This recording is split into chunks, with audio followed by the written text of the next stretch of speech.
Alhamdulillah, wassalatu wassalamu ala Rasulillah Sayyidina wa maulana Muhammad ibn Abdillah wa ala alihi wa sahbihi wa man tabi'ahu wa mawalah. Ashhadu an la ilaha illallah wahdahu la syarika lah wa ashhadu anna sayyidana Muhammadan abduhu wa rasuluh la nabiyya ba'dah. Allahumma salli ala sayyidina Muhammadin an-nabiyil ummi wa ala alihi wa sahbihi wa barik wa sallim. Qala Allah ta'ala fil Qur'anil 'azim wa huwa asdaqul qailin. A'udzu billahi minasy syaithanir rajim. Ya ayyuhalladzina amanu taqullaha haqqa tuqatih wa la tamutunna illa wa antum muslimun. Wa qala ta'ala fi ayatin ukhra. Ya ayyuhalladzina amanu taqullaha wa qulu qawlan sadida yuslih lakum a'malakum wa yaghfir lakum dhunubakum wa man yuti'illaha wa rasulahu faqad faza fawzan 'azima. Ibadallah, usikum wa nafsi bi taqwallahi wa ta'atihi faqad fazal muttaqun. Hadirin jamaah Jumat yang dimuliakan Allah Subhanahu wa taala. Allah berfirman dalam Al-Quran, "Tsumma afidu min haitsu afadhan nas." Bertolaklah kamu dari tempat bertolaknya manusia yang lain. Ayat ini kritik kepada orang-orang Quraisy. Mereka tidak mau bertolak dari padang Arafah. Manusia yang lain yang datang dari kota Al-Madinah Al-Munawwarah, orang Arab yang tidak Quraisy, mereka bertolak dari padang Arafah menuju Musdalifah yang selanjutnya akan mabit di Mina. Tapi ada sekelompok manusia tidak mau dia bertolak dari padang Arafah. Mereka menganggap mereka kasta lebih tinggi, mereka berdarah biru, mereka orang mulia. Dibantah Allah Subhanahu wa taala. Summa afidu min haitsu afadhan nas. Bertolaklah kamu sebagaimana manusia yang hadir di padang Arafah bertolak. Wastaghfirullah, minta ampunlah kepada Allah karena status kalian sama, karena kalian juga orang-orang yang berdosa. Maka kedatangan Islam untuk menempatkan manusia di tempat yang sama. Itulah salah satu ajaran Nabi Muhammad SAW. Sampai tahun 50-an, orang Amerika masih menganggap orang berkulit hitam itu budak, hamba sahaya. Orang berkulit hitam dimasukkan ke dalam kerangkeng besi di dalam kebun binatang. Mereka dianggap sama dengan hewan. Orang berkulit hitam dibawa naik kapal dari Afrika ke Amerika, dijadikan sebagai hamba sahaya. Orang berkulit hitam tidak layak bersekolah. Di saat orang kulit hitam bersekolah, maka semua berkulit putih mengejek mereka, mengolok-olok tidak layak untuk duduk di bangku universitas. Baru sekitar 70 tahun yang lalu, begitu perlakuan masyarakat yang katanya berperadaban. Bagaimana Islam memandang persamaan manusia? Nabi memanggil orang yang berkulit hitam. Bilal, sami'tu dafan ahlaika baina yadayya fil jannah. Wahai Bilal, aku dengar suara sendalmu dalam surga. Kita semua tahu Bilal itu berasal dari Nubia. Nubia adalah Afrika Utara. Kulitnya hitam, rambutnya keriting. Bilal dipanggil oleh Nabi sallallahu alaihi wasallam. Sami'tu dafan ahlaika baina yadayya fil jannah. Aku dengar suara sendalmu dalam surga, wahai Bilal.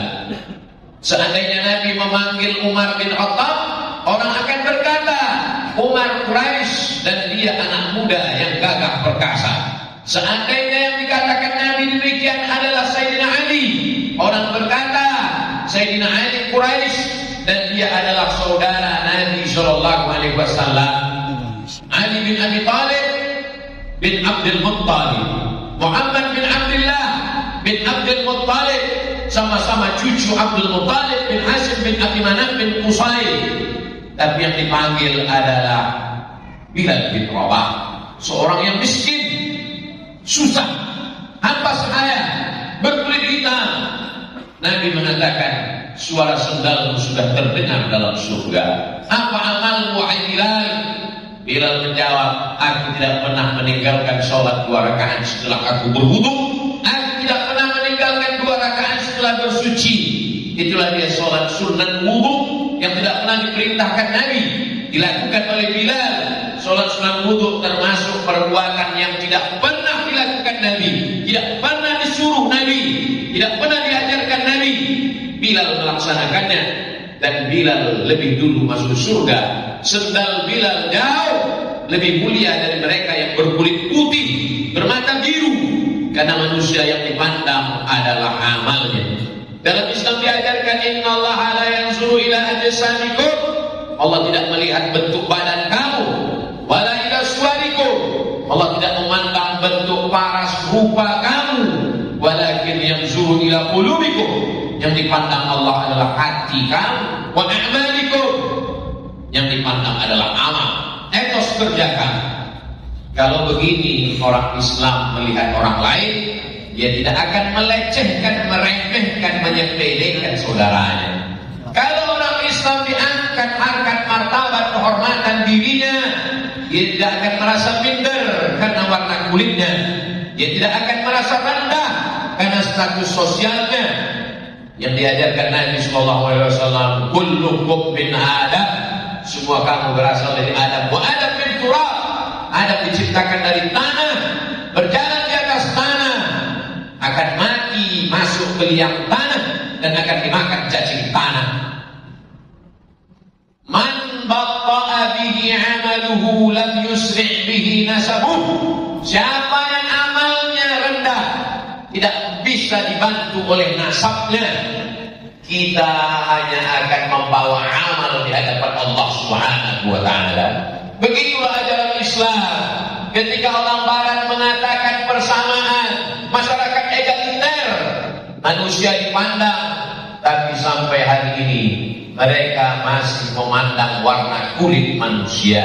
Sedangkan Islam mengajarkan, ketika Nabi Muhammad SAW sampai di kota Makkah Al-Mukarramah, setelah beliau membersihkan Ka'bah dari segala berhala-berhala, 360 berhala yang terbuat dari batu dan kaca, emas, perak, semuanya dihancurkan, dibakar pada tahun 8 Hijrah.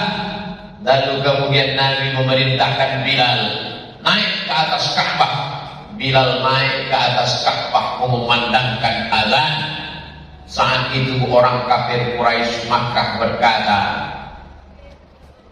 aku bersyukur karena ayahku sudah mati sehingga tidak melihat burung gagak hitam ini ada di atas. Dia mengejek Bilal, dia katakan, Bilal, burung gagak hitam. Nabi sedang memuliakan manusia karena warna kulitnya. Suatu ketika Nabi SAW sedang berjalan, datang seorang laki-laki berkulit hitam, budak, hamba sahaya, memeluknya erat sekali. Nabi bertanya, kenapa engkau memeluk aku? Laki-laki itu menjawab, aku miskin, aku susah, aku hamba sahaya, kulitku hitam, aku bukan orang Quraisy, aku memelukmu di dunia karena aku tidak tahu bagaimana nanti di akhirat. Aku hari ini memelukmu ya Muhammad ya Rasulullah karena aku merasa rendah diriku di dunia, aku belum tentu mulia di akhirat. Saat itu keluarlah ucapan Nabi Muhammad SAW, al-mar'u ma'a man ahab, orang akan bersama dengan siapa yang dia cintai. Walaupun kulitmu hitam, walaupun kau budak, walaupun kau miskin, walaupun kau susah, tapi kalau kau cinta kepadaku, kau akan bersama dengan aku nanti. Walaupun kau bukan Quraisy, walaupun kau bukan siapa-siapa, tapi karena cintamu, maka kau akan bersama dengan aku nanti di dalam surga Jannatul Firdaus. Ini agama yang mengangkat semangat orang lemah,